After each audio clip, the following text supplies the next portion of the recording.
My opinion on Veilguard has changed. This game has come a very long way.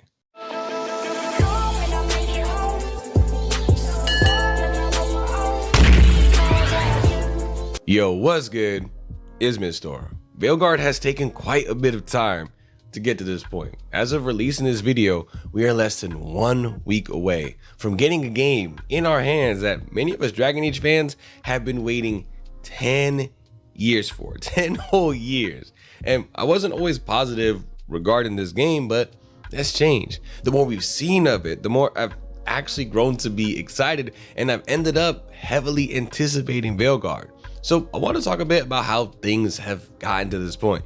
How is it that my initial feelings on BioWare's long awaited next Dragon Age game went from pretty lackluster and cautious to where I'm now actually really positive surrounding the game? As I do think it's important to showcase how I and many others were painfully aware of BioWare's shortcomings, with their two most recent games leading to a large portion of the fan base, myself included, to be skeptical of Veilguard. But I also want to discuss this to showcase how BioWare has seemingly learned from those failures, and with each new bit of the game being shown or talked about, either from trailers or articles and Q&As or whatnot, and they're showing off what appears to be shaping up as a damn good game and dispelling concerns while at it. Now, I really want to emphasize that my use of words like seemingly and phrases like appears to be, they're very intentional. I use those words and phrases for a reason. This game is not out yet as of this video's release. The majority of us, that includes me too, have no idea if this game is actually going to be good or not because we just haven't played it yet. I didn't get a review copy, and any review thoughts I personally have on the game, they're going to be post-release. So the point of this video isn't to say with certainty that it will be a good, great, or even phenomenal game once it releases. No, it's just to point out how fascinating it is, how perceptions of games can change drastically given the right pre-release advertising strategy. And because I simply find it fun. I mean, that's why we make these videos, right? I do them just because they're fun for me, and I hope that translate to them being fun for you. But I find it fun to just go step by step through every bit of pre-release media we've been given so far, at least the big ones, the major ones, or major periods in time, right? Up until this point, and talk about where I specifically was at in terms of hype and anticipation, let's just say my overall feelings before that given media, and where was that after, leading ultimately up to where we are right now. I'm also going to point out any concerns that I had that ended up being dispelled during a particular piece of media as I'm talking about it. Some last little notes: the comics, Absolution, and To Winter Nights, the post-Inquisition supplementary media won't be included in this video as I got into those very close to Dreadwolf becoming Veilguard. So let's get into it. Okay, so first up, I'm going to get all the Dreadwolf stuff out of the way. So from that title specifically being revealed, Dreadwolf, up until the name was changed eventually to Veilguard, that whole period chunk of time or whatever, that's what I'm going to be talking about now. I personally was at the maximum cautious optimism at that point, right? Back when all we were getting was a few images here and there and very short trailers or teasers with some pictures sprinkled in, that all in all, even if they looked good and were done very well, they didn't reveal a whole lot. There wasn't too much, I guess you could say, substance there. It didn't make a whole lot of sense for me to get too excited at this point, as it was very clear from what they were showing that this game was going to be very far away, even still. Anthem, while being decently in the past at that point, was still very much not forgotten for me.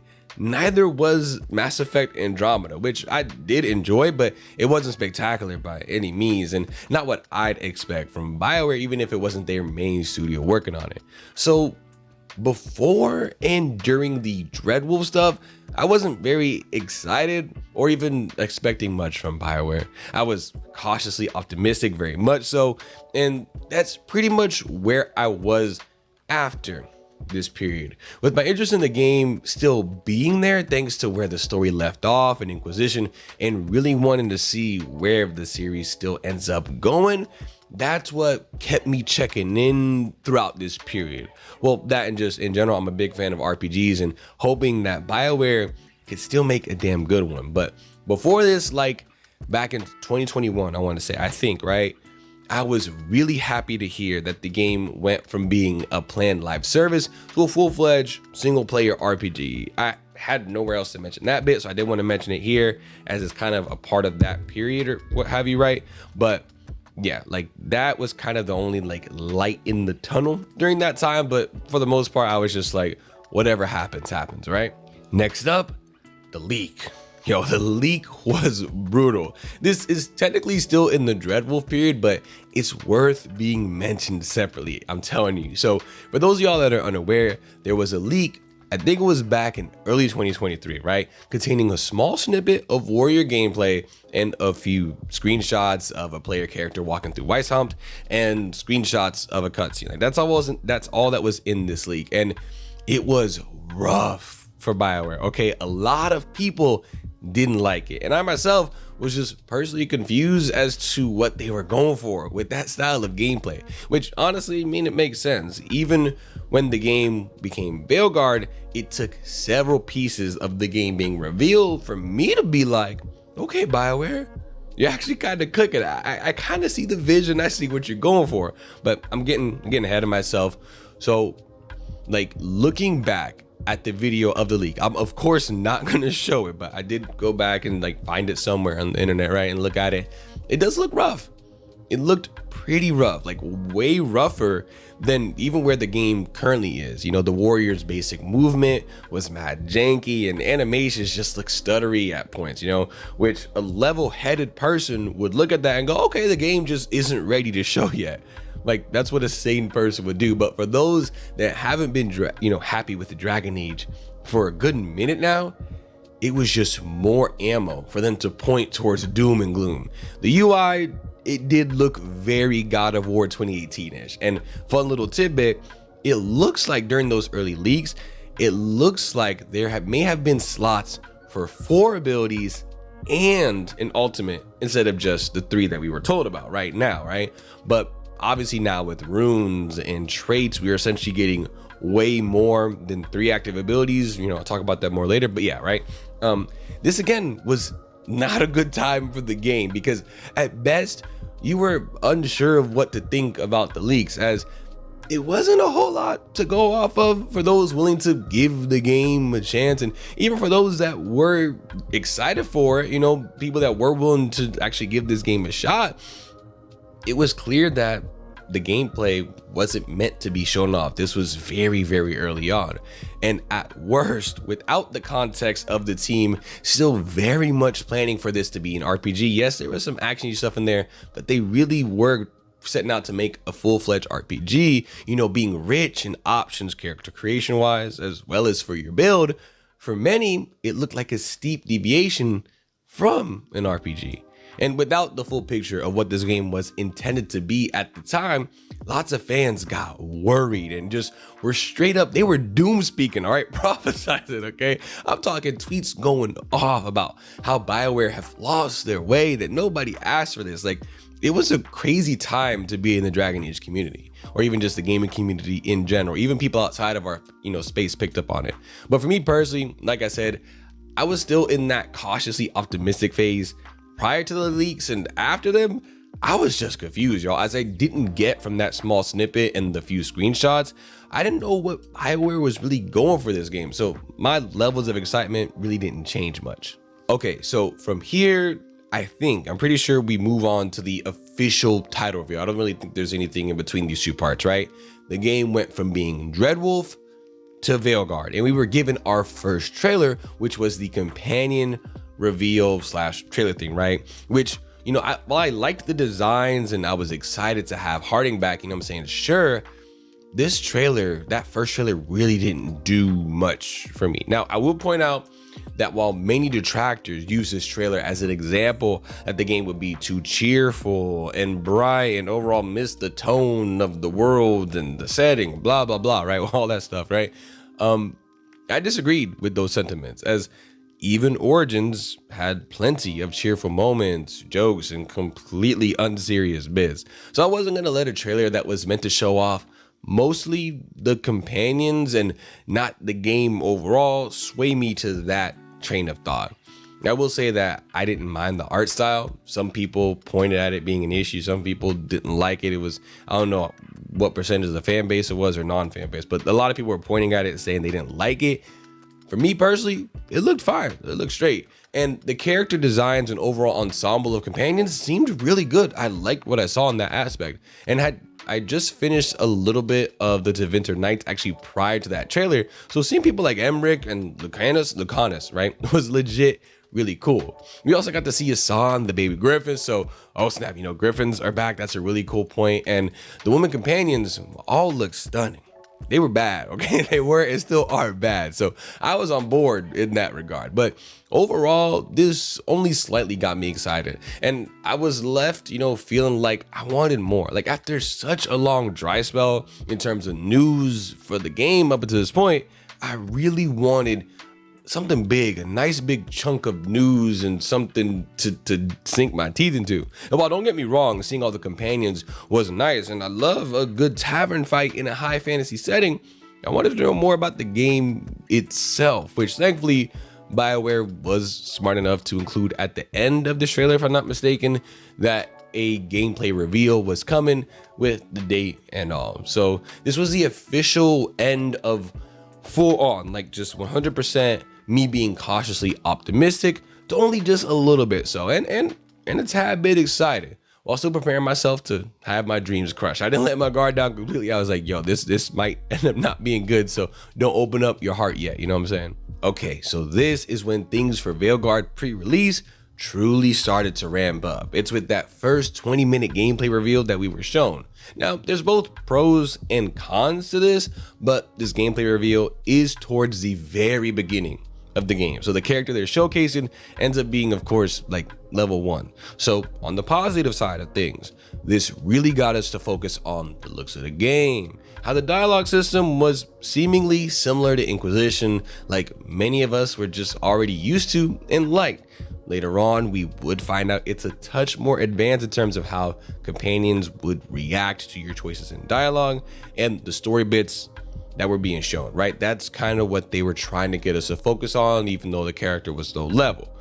On the negative side of things, for a gameplay reveal, the gameplay aspect of things wasn't the most exciting in terms of combat. I mean, it wasn't bad, but I mean, you know, you can't be too harsh on it, of course, you know, because it was low level gameplay, right? And it seemed like the action RPG focus, in my opinion, seemed to have paid off, as it looked like the emphasis was on a combat system that did prioritize fun. You know what I'm saying? It's just that there wasn't a whole lot your character could do.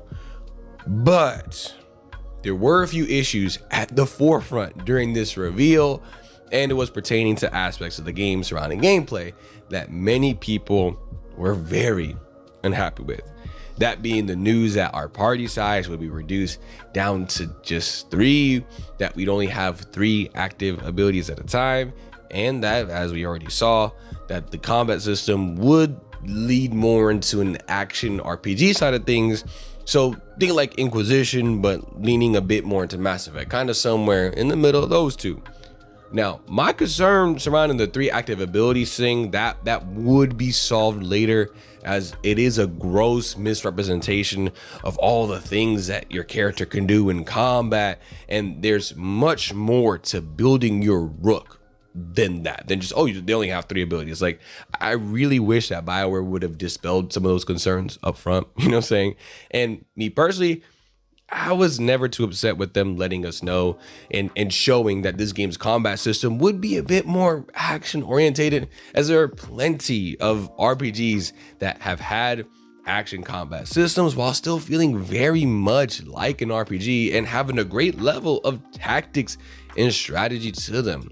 And besides the gameplay, you know, we saw it very much seemed like the natural progression of where the series combat was headed, following DA2 and Inquisition. And plenty of phenomenal RPGs have had a similar system to what we were shown in that initial gameplay reveal. So I wasn't too worried about that. So the writing was on the wall. It's not like BioWare would be working on improving an RPG combat system that leaned closer to Mass Effect all these years for their Dragon Age games, and then out of nowhere just go all the way back to an Origin style system. Like, come on, that's definitely not what they were going to do.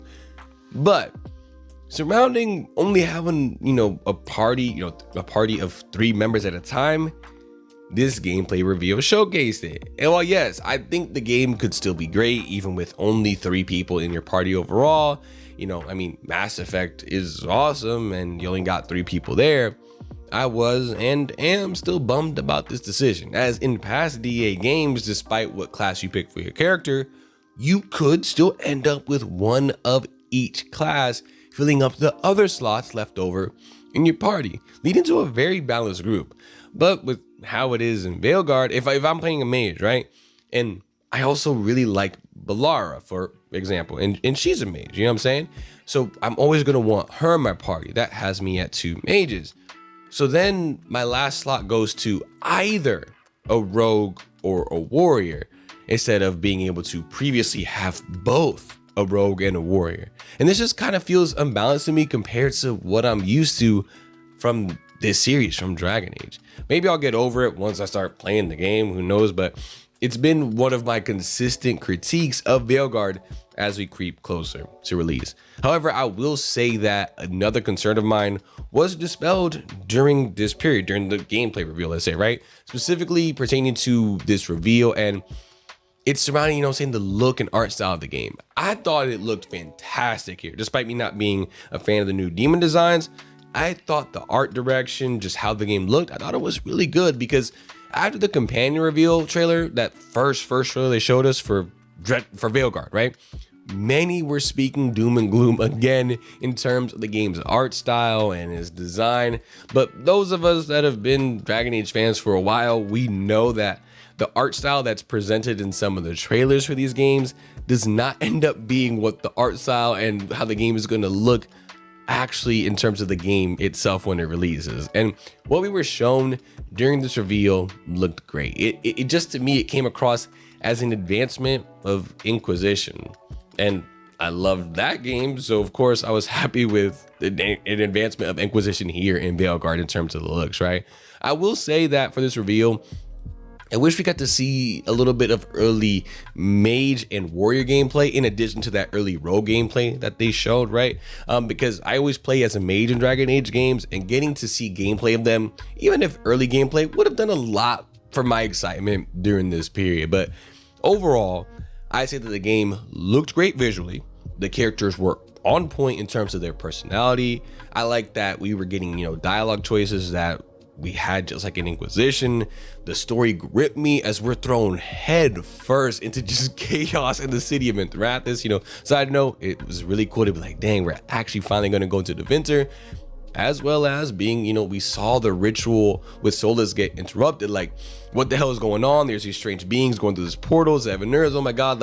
And even the early combat looked impactful and fun. While it didn't do a ton for me, I'll be real, it didn't do a ton for me, I would say this is where my opinion on things began to sway more to the positive side. So we went from a little bit cautiously optimistic to like, okay, actually, I'm getting pretty excited to see more of this game. Now at this point, we started to get pre-release media essentially back to back, trailers, Q&As, articles, and so on. So all before we would have to wait a while in between each bit of the game we were shown or, told details of, right?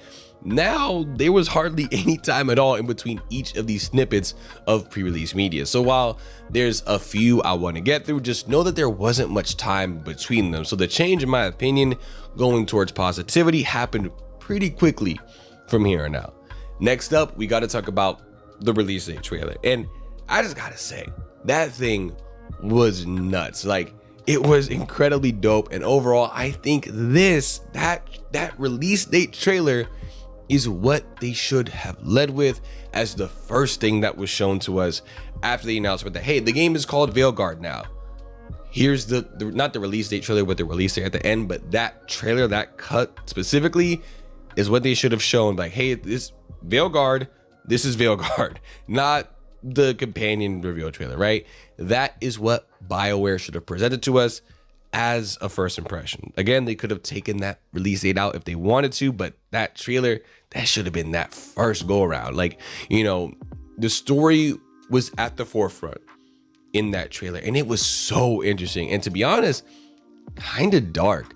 Like, this very much felt to me like an attempt to address some of the Dragon Age isn't dark anymore talk. Like, that's what this felt like to me. We got to see that we're going to go against some, not all, but some of the Evanuras as our main villains, elven gods. We're looking at a double Blight. Each of the companions was getting a bit of love. You know, we got Hassan, the baby griffin, and it was here that I realized, yo, for the first time in a Dragon Age game, I have no idea who I want to romance first, as I can't decide between Balara, Harding, or Nev. And actually, I still can't decide now. Harding has magic now, and I need to know more about it. Oh, and of course, the bombshell, yo, Morgan's back. Okay, like, the cutscenes themselves, they just looked amazing in terms of all the spectacle, action, and plot premise. I mean, we get to see what appears to be a massive wolf that could be Solus in his Dreadwolf form, taking on a blighted dragon. After watching this trailer, the first thing that came into mind was, okay, not to be dramatic, but Dragon Age might be back. It's only a 2-minute long trailer, so I don't have an insane amount to talk about it that I didn't already cover in my reaction or already in this section. But yeah, this is where I fully became on board with this game and entered all the way into hype territory. Moving on, the next, what I'd consider major bits of pre-release content we were shown were a few different deep dives that featured high-level characters of all three of the classes. The warrior first, then mage, then rogue. And I'm gonna lump all three of those deep dives and stuff together here in this section, right? First up was the high-level combat reveal featuring a warrior player character. And this was our first true look at combat outside of what was shown, you know, with that level 1 character from that first 20-minute gameplay reveal. This is what the majority of combat, not majority, but a big chunk of combat might look like, because you won't be that low level for a very long time. Here is where a big concern of mine regarding the game's combat was dispelled. I was initially pretty upset to find out that we were only going to get 3 abilities, but during this reveal, it was shown that there was way more to combat than that. They should have told us this a lot sooner, but yeah, in addition to those 3 active abilities we would have on our hotbar, we saw that we'd also have an ultimate ability. Okay, that's cool, right? But also, we were shown that our character would be able to equip 3 runes at all times that have both passive and active abilities. These runes are essentially like abilities themselves. They function just like old spells and talents from previous games and do some entirely new things as well. And they aren't limited. They're infinite use and on a cooldown. There's runes that let you trade a resource to heal yourself. Heal yourself. There's ones that unleash an ice AoE around you to freeze enemies. And there's others that let you buff your weapons with elemental damage like fire, lightning. Again, this is all reminiscent of just spells and talents from older games, right? This to me was just a huge relief. I physically felt relief, all right? As seeing this, I was like, okay, it's essentially like we have 7 abilities actually. During a progression deep dive later on, I'd come to realize that there's actually even more to combat and builds beyond that, but whatever, right? Like, so during that reveal, we got to see a sword and shield warrior in action during, you know, and in the combat, we were shown they look so damn cool. I always play a mage in RPGs and Dragon Age games especially, and I've never had the urge to play a different class, closest being like a spell sword or Gish like Arcane Warrior back in Origins. But for the first time in Dragon Age, I was like, I might actually want to play a warrior. Not my first playthrough, hell no, but during a second playthrough or something like that, I want to play a warrior just due to how flashy some of their skills were and how much weight and impact there was to their fighting. Combat also looked very strategic and tactical, just like what you would want out of an RPG, with it truly feeling like you do have to work alongside your companions by issuing them commands at the right times to combo with your abilities. You know, it seemed like that's going to be essential. Again, I'll say that if you liked Mass Effect, particularly 2 and 3, seems like the gameplay here is an advancement of those games, so there isn't much here not to like either. Also, there seem to be a lot of environmental aspects to combat, which I love. There's something I really enjoyed about Baldur's Gate 3, you know, there being verticality to combat and being able to utilize your environment and having to be careful regarding your surroundings in fights. You know, this reveal showed off that, hey, Veilguard has some of that magic too. With enemies, you know, up on high points and such like that, you got to be careful and having to watch out for hazards around you, and being able to even utilize your surroundings. Like there was like exploding barrels that you could trigger to deal big damage and stuff like that. So in this kind of lumped together segment, before we go on to the mage, I want to say the warrior stuff looked pretty good. But next up, we have this, it was an IGN preview that contained some high level mage gameplay, but also there was some other stuff plot wise surrounding quest and your hub area. You know, it's called the lighthouse. So I'll say that the higher level mage gameplay first, I'll say that certainly did not disappoint. I was just straight up drooling over the new orb and dagger weapon type. It looked like just what I wanted out of a modern mage in an RPG. Still feeling like a spellcaster, you know, still had that spellcaster vibe, but being nimble and flashy nonetheless. The spells on display looked cool, and while it's not my thing, the Deathcaller specialization did look very well done for those that are into it, right? The lighthouse looks like a great hub, and I really like some of the quality of life stuff they showcase. You know, like they mentioned that there's going to be a light outside of the door of your companion's rooms, and that light will glow when they have something new to say. Stuff like that I thought was like nice little touches.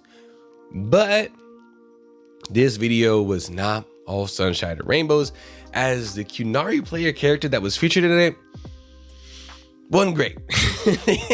That Qunari did not look great. Their forehead was just, it was a massive, it was a tent head, y'all. It's not a forehead, okay? And just uncharacteristic of how cool the Qunari have looked in the past games, even Inquisition. Also, some of their facial animations were just off. Thankfully, it wasn't full-on Mass Effect Andromeda levels, but I'd say like 70% of the dialogue and cutscenes in terms of facial animations, it looked solid, it looked fine. I just hope that the remaining 30% is something they're able to tidy up prior to release, as it was for sure, it was unpleasant to look at, you know, and I hope we get the chance to make Cure Qunari. I don't know, maybe they're gonna have to mod that in, right? But I'm excited to not only explore the crossroads that they showed off in that review, but also some of the other locales, as in this video it was revealed there's going to be tons of great collectibles we're going to want to hunt. They revealed cool lore and plot stuff. The Hossberg location that was showcased in this video, it got me excited because it looks to be a locale that fully leans into the darkness that people have been wanting from Dragon Age as a setting. There's just a sense of dread and hopelessness to that area, as the blight has its tendrils buried all across it and is spreading. And lastly, for this segment, we got the rogue high level gameplay as part of the progression deep dive, and it was this video right here that got me excited to really get into the nitty gritty of building my character, as it was revealed that not only, right, would the active abilities / spells be part of the skill tree, as well as passives like we're used to, standard stuff for Dragon Age games, right? But there's also something new to Dragon Age called traits there as well. Traits are essentially skills you could unlock on the tree that give your character new abilities, just ones that they're not bound to your hotbar. For example, they might change your basic attack pattern or unlock new counterattack options for you, and combined with that, you know, the 3 hotbar abilities you get, plus the ultimate, and finally the 3 runes, and now I get to see how combat and builds all are starting to click together. And man, I was smiling ear to ear. I was like, okay, they didn't disappoint me in that regard. It looked like the combat was gonna get busy, and simply saying, oh, your character only has 3 abilities was a gross oversimplification of what we could accomplish build and combat wise. Gear pieces also seem to be more robust than ever for this series, essentially having traits of them that could drastically alter builds, way more than just stat increases like we've had in the past. Now, with all that said, this was the point at which I felt like, okay, it's just taking forever for this game to get my hands at this point. Like, I was glad to see that. I didn't want to get ahead of myself, but I was glad to see that BioWare might truly be back based on what we were seeing surrounding this game from all these deep dives. After all those videos, another preview was released by IGN that showcased and re-emphasized how the game's structure would be mission-based, but with several explorable areas peppered throughout that featured, side missions and other happenings to get lost, and you can pet all the animals you see, all that great stuff. Great, what I'm saying? I got Super Origins vibe from it. Love that, right? This preview also detailed how you wouldn't necessarily be missing out if you didn't have one of each class in your party. We also got to see that the simple approval and disapproval system was changed a bit, and that certain choices in dialogue would trigger more dynamic reactions from companions, such as Varric noting that you like actions more than words upon you picking a certain choice when talking to him. It wasn't just as simple as you doing something he liked or disliked anymore, right? There was more to it than that. We'll see how robust it actually ends up being. Oh, and something that was really dope is how all of the side content apparently, according to them, points back to the main story, regions, factions, or a companion in some way. So we won't have the issue of that side content that kind of felt pointless in the grand scheme of things back from Inquisition, right? Like some of it you couldn't care less about. We also got to see that we will delve quite a bit into Solas's past, via murals and collectibles we could find. Very excited for that. And just because I got nowhere else to put it, I'll go ahead and mention a few things I felt like they really stood out from some of the dev Q&As that we got, a few of them, from Discord. I'll mention them here, right? The major things to me are that we can respec whenever we want. There's a full transmog system, probably one of the most exciting things about this game for me, and a fully customizable UI is there, including being able to hide path markers for quests, incoming attack indicators, damage numbers, hiding all that for full immersion. At this point, my hype was still at an all-time high, but some new information regarding Veilguard would soon release after this point that would change my hype levels a fair amount, and not for the better. I believe it was towards the end of September that news dropped. I want to say it was from some articles that Veilguard would only carry over 3 choices from previous games. No, previous game, singular, right? All of them being from Inquisition. And they were who you romanced, whether the Inquisition disbanded or not, and lastly, whether you decided to save Solas or stop him. That's it. And I'm not gonna sugarcoat it. This was a massive gut punch for me after all of the good stuff I saw being revealed about the game up to this point. I was getting excited, man. I was getting so excited. And to celebrate Veilguard's upcoming release, I went back and replayed the entire Dragon Age trilogy again. Recently, I replayed all of them again.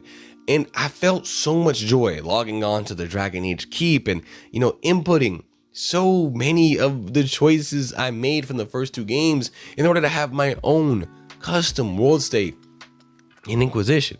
It's dozens of choices that truly make the world feel all my own. It's something that is definitely a highlight of that game for me. I love seeing, I think her name is Dagda, the Dwarven runesmith. I love seeing her reference my warden, who helped her connect with the Circle of Magi to study all things magic, basically except for casting spells. I was so happy to see Morgan reference the romantic relationship her and my warden had, as well as Alistair, speaking fondly of my warden as a friend. And it was such an impactful moment to see Morgan tell Flemeth, like, I'm never going to be the mother that you were. And those are just a few of the choices that carried over. And the thought of all those special moments just not existing for the next game it's a big letdown. It is a big letdown. Now, yes, I'll acknowledge that in many ways, Inquisition stood on its own without clinging to your past choices. And it seems like the team behind Veilguard, they're hyper focusing on that aspect. Cool, great for them. But if Inquisition struck a solid balance between those two aspects, acknowledging / allowing your past choices to matter for that game's plot, and having the Inquisition specific stuff be truly remarkable, I'm kind of baffled as to why they didn't set out to do the same thing for Veilguard. I understand they wanted to basically create, a new jumping in point for the series. But to me, that should have been saved for the 5th game, if we got it, in the series. Since this game here, Veilguard, is meant to be a direct sequel to Inquisition. It only takes place 10 years after Inquisition. That's a short point of time in which plenty of our choices could be relevant. Like, surely going back even a bit further, whether or not our warden, from Origins romance Morrigan and had a child with her should be relevant here in this game, since she's involved in the plot directly, along with several other choices we made.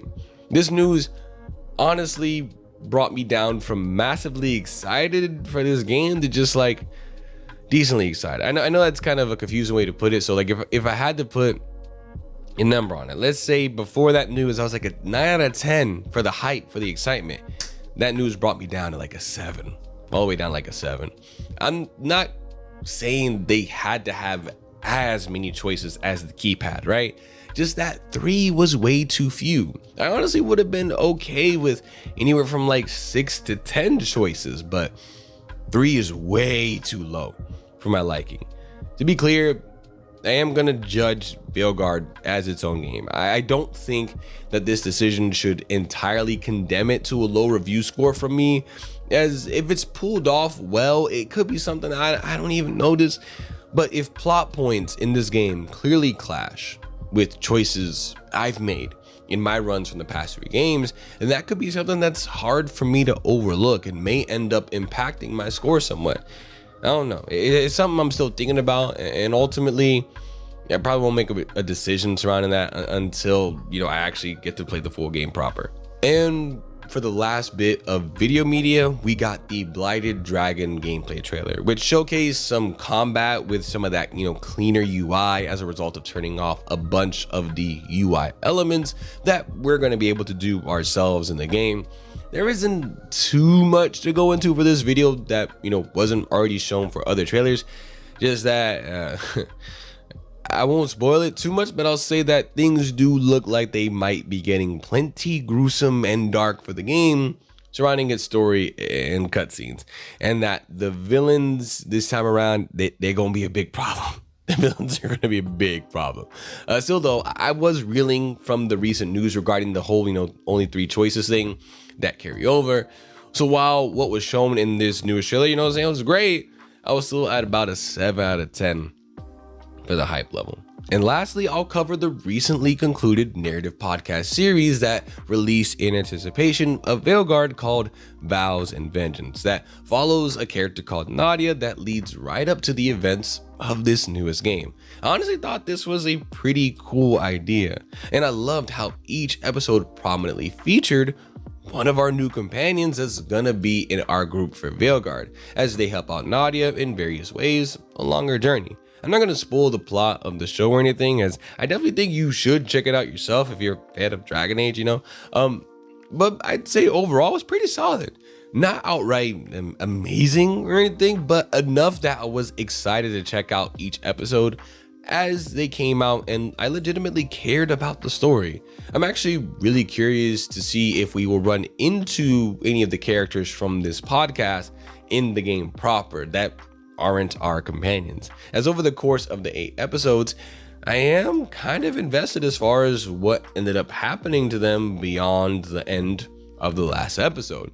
It definitely served its purpose in terms of building up hype and being an excellent piece of accompanying media to Veilguard, and it helped me get more of a feel for certain companions in this newest game. Although I still, like I said before, I still don't know who I want to romance for this first playthrough. All 3 of the, the women, Nev, Belara, and Harding, they're all so bad. Okay, they're all so bad. One thing that's confusing about this, I thought that Tosh is supposed to be non-binary, and there's been stuff that confirms it, denies it, and this is one of those things that has Tosh listed as a woman. So I don't know what's going on with Tosh, but anyways, I digress, right? Sadly, this series didn't do all that much for me hype-wise, as again, I was just still reeling from that whole 3 choices thing. It made it very hard to kind of be too excited for this. I would say maybe the series brought me up to like a 7.5 out of 10 as opposed to just a 7. And yeah, that's going to do it for this one, y'all. I'm sorry, this is again one of my longer videos, but it's been a very long journey leading up to the launch of Veilguard, and there's been a lot of happenings surrounding its release throughout these last 10 years. And it's crazy to look back and reflect on the ups and downs of my excitement over this long stretch of time. While I am very disappointed in a few aspects regarding Veilguard, the biggest ones being the 3-member party size and there only being 3 choices that carry over from the previous game. I am still eagerly anticipating this game, as I really want BioWare to be back. This game honestly feels like make or break for them, and I want that, the beloved dev that made some of the most incredible RPGs of my life as a gamer to, of course, stick around for as long as possible and continue to make great games. But if the game does turn out to be a disappointment like Anthem and Mass Effect Andromeda were, then I definitely would understand this being the nail in the coffin, as it'd make like 10 years in a row that they just could not put out a good game, but maybe even more than 10 years. No, I think about 10 years, right? Based on what we've seen, though, I don't think that's going to be the case. I do think Veilguard is going to be, hopefully impressive, and I think it might even astound. The story it's setting out to tell seems like it'll be an epic high fantasy adventure that revolves around our choices as a player, even if our past choices from the first 3 games don't get that same love. At worst, I can't see it being worse than good. Like maybe it might not be amazing, sure, I guess, but I can't see it being worse than good. And like I said, I could see it impressing. As always, I appreciate y'all for watching. Please let me know what you think in the comments below. Where are your hype levels at right now compared to where they started? And of course, be on the lookout for videos regarding Veilguard following its release. From me personally, I'm gonna have my impressions out and ultimately a review. I'll catch you in the next one. Y'all be easy.